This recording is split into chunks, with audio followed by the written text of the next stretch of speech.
their job. And my point is that eventually, you have to believe me, nuclear war is coming to this country. You will be driven out. So do you want to be a refugee when it's coming? And I tell my subscribers, I'm going to be warning you when I see this coming, because there will be signs, even though it's intended to be a surprise. Do you want to be driven out as a refugee, or do you want to make an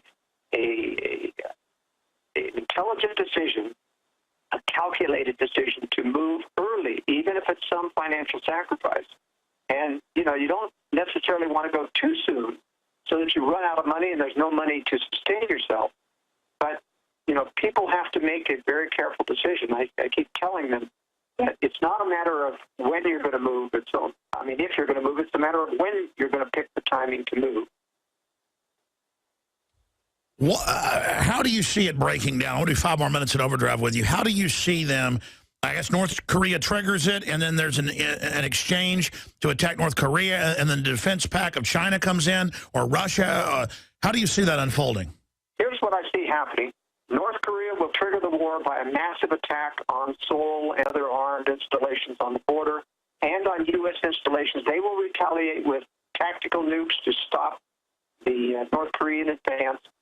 Russia and China will then enter the war with a preemptive EMP strike first. Takes about 6 missiles, high-altitude missiles, 6 weapons to cover and blanket the U.S.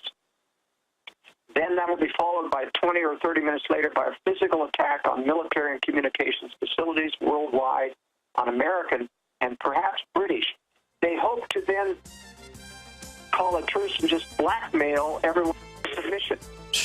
Stay there. We got to go to break, Joel. Come back for 5 minutes and break down the rest of it. We'll have you back very soon. And I'm going to mail him a headset. He got an external mic, but still not the best audio. I want to have Joel on regularly. We're going to get him a high-quality headset because his info is powerful, and people really loved it when he came to town last year. We're getting back to town.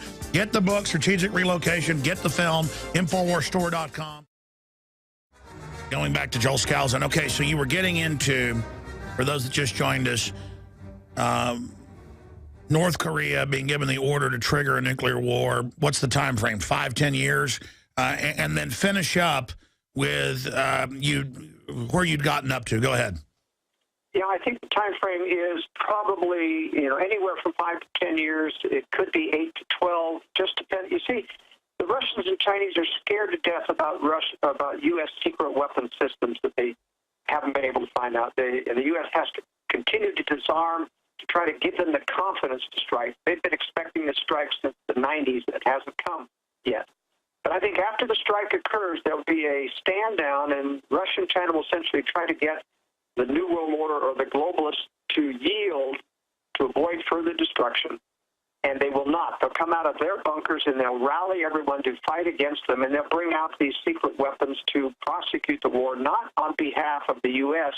It won't be the U.S. running the show anymore. It'll be a militarized League of Democracies. They'll change the name of the UN, exclude, finally, as they should have always done. And they know the way Western cultures be. It'll just be absolutely vicious, total takeover.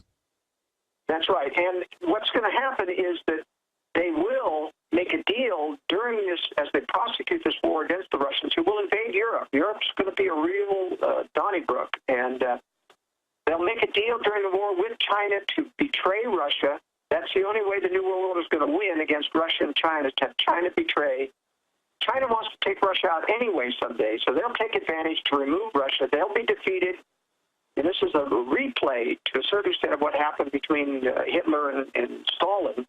And Hitler was eliminated. Now it's Russia's turn to be eliminated. And then it's going to be a new Cold War after that, where they'll settle on, and the militarized New World Order wants China as a Cold War enemy because then they don't have they have an excuse not to disarm. Yeah, a new false bipolar world.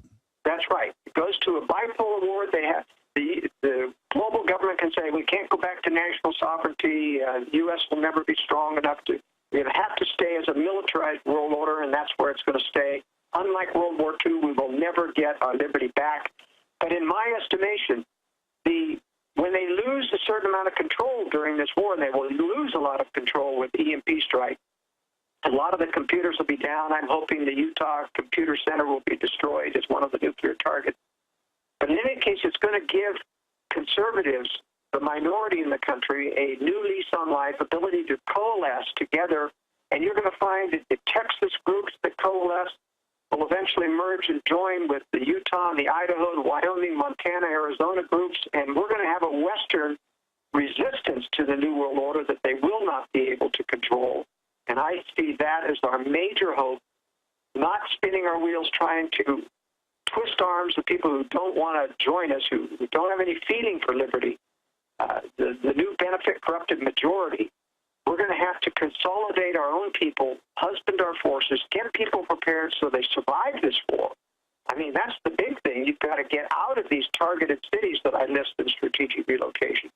Even if you can't afford a retreat, you've at least got to get to safe areas so that you don't get killed and make plans to survive the war so that we can live again to rebuild under a true constitutional republic.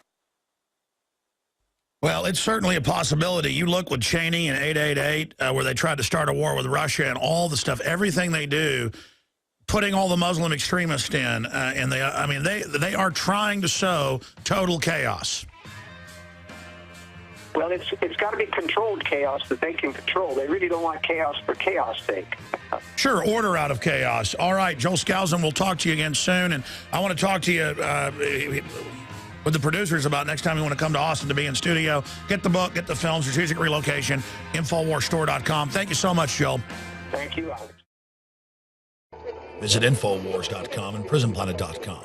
When you're on the site, you can also tune in 24 hours a day to my daily radio broadcast. There's also a free iPhone app to listen to the syndicated radio show when and where you want.